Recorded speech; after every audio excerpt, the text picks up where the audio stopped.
You are knowing what you are wanting. You are enjoying how it expands.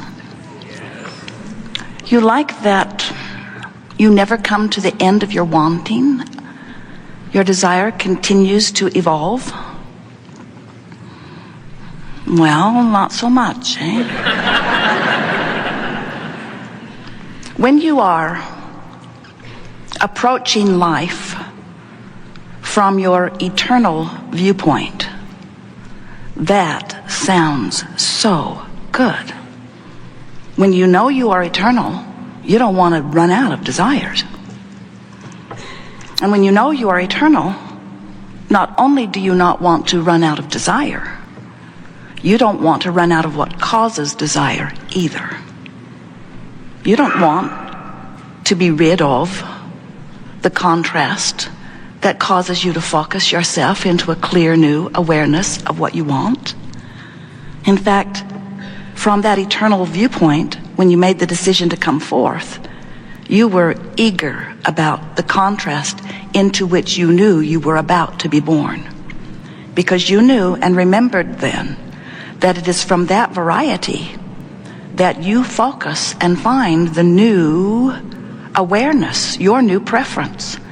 And you knew then, you remembered especially, that when that new desire radiates from you, whether you speak it or just feel it, and you always do, you knew that the larger part of you, in fact, even that which sometimes man calls God, the source energy part of you, would then turn undivided attention toward the new and expanded idea. And just because you in your physical body lived some contrast which caused you to desire or prefer beyond where you were, and because Source followed that preference, you expanded. The larger part of you, the you of you, expanded because of that new preference. Now the question that this gathering wants to address is, are you keeping up with that expansion? When you are sick, you ask for wellness, and do you know, every time you're sick, you ask for wellness in a newly defined way. And the source within you becomes weller as a result of that. Now, you don't have to be sick in order to ask for wellness. You could, in a state of appreciation, continue to reach for greater and greater and greater exhilaration in terms of your physical apparatus. But the contrast surely does help you to focus it. And every time you're sick and you ask for greater wellness, the source energy part of you becomes weller still. The question is, are you keeping up with it? And the answer is, not usually in the beginning. Because as you have launched that rocket of desire, you are, if you are like most humans, pretty much observing where you are. So even though you became weller, or because you didn't have enough money you became richer, or because you were confused you found greater clarity, or because someone was rude to you you found a nicer world, vibrationally speaking. Just because the desire emanated from you doesn't mean that you can easily go there and achieve vibrational alignment with that, because after all, you are where you are. You are an expanding being, but you are surrounded by the what-isness of what is. In other words, where you are has your attention, and we understand that. You wanted where you are in terms of your physical beingness to have your attention, because you knew that out of it would be born more ideas about how life can be better. But when you are fixated upon what is, when the contrast of life serves you by helping you to know what you don't want, which helps you to know what you do want, and the larger part of you holds the vision of what you do want, and you don't, you separate yourself from the larger version of you. In other words, that's what all negative emotion is. It means that life caused the larger part of you to move to a new place, but because you're fixated on the details of where you stand, you didn't go. Not easily. Oh, you're going. You can't not go. Because once life causes you to ask for more, all of the resources of the universe line it up so that you will have it. Many physical humans fill their vibrational escrow. We like that word, vibrational escrow. It is your future in vibrational form, being tended for you by the broader part of you. And when you, in your physical form, find the thoughts and the words, the feelings, the attitudes, the moods, the expressions, the terminology, the visions, when you find the memory, when you find the things that you focus upon that are about this new vibration, you move to the new vibration, and when you do, there then is no separation between you and you.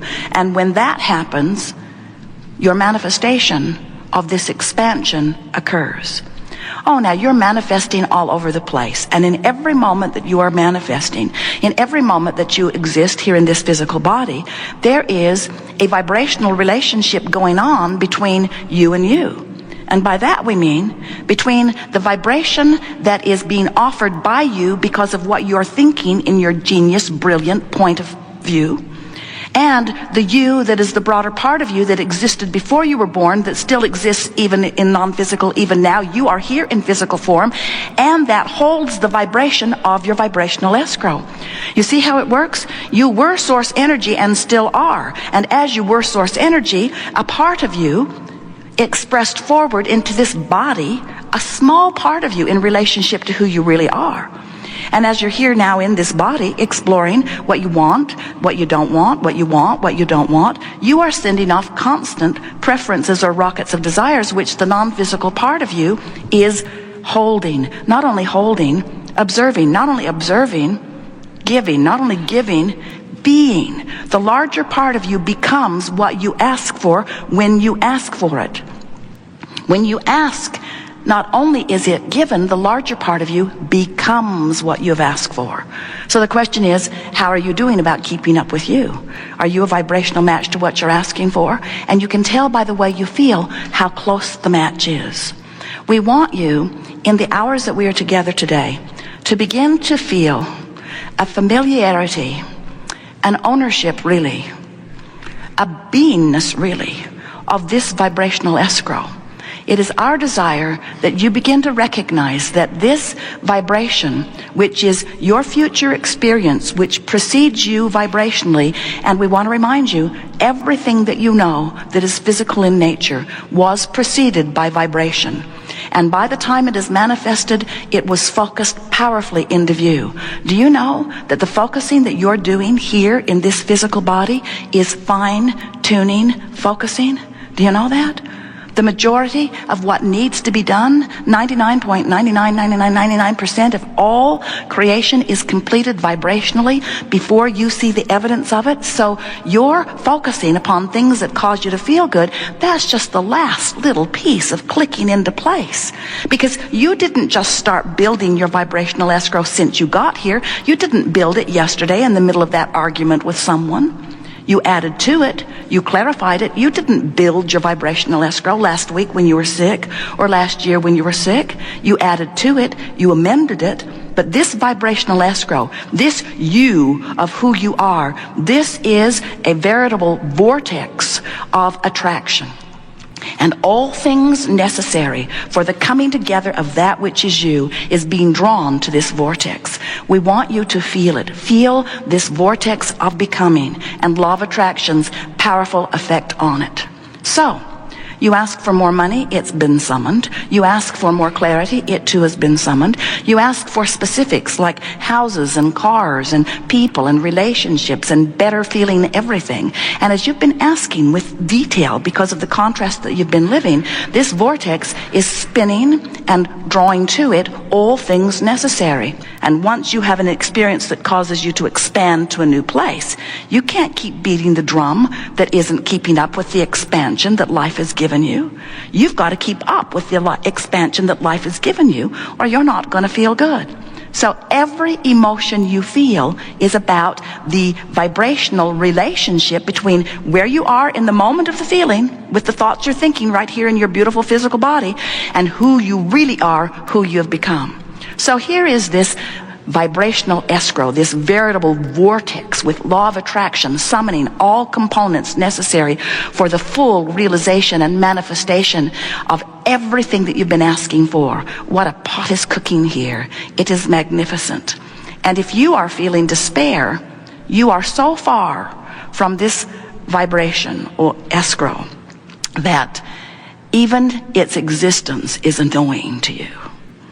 If someone else, you see them living what's in your escrow that you're not living, you find yourself not liking them at all.